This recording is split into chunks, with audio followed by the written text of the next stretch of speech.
All right, here's another conditional statement using different words, but the conditional statement isn't always going to use like an if-then or an only if. So here's one that doesn't use any kind of if or then. Here's the statement. In order to pass the class, you must pass all the exams. So you have to think about what this is saying. And what it's saying, straightforwardly, is that passing all the exams is a necessary condition in order to pass the class, right? And necessary conditions always are the consequent of a conditional statement, right? So if we know that P is the consequent of that conditional statement, then that's where P goes. And the C, or passing the class, is the antecedent of the conditional statement. So another way, so this is the correct translation, if C then P, right?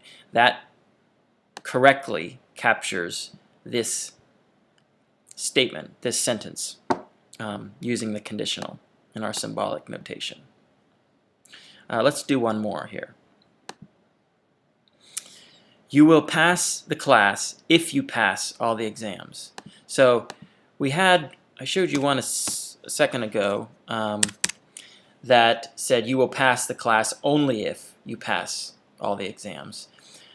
This doesn't say only if, it just says if.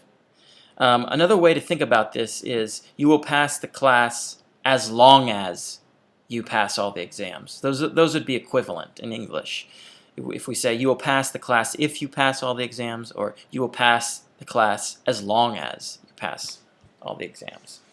And either way, what we're saying is that passing the exams is a sufficient condition for passing the class. So if you do this, if you pass the exams, right, then you will pass the class. So the correct way to symbolize that is if P, then C.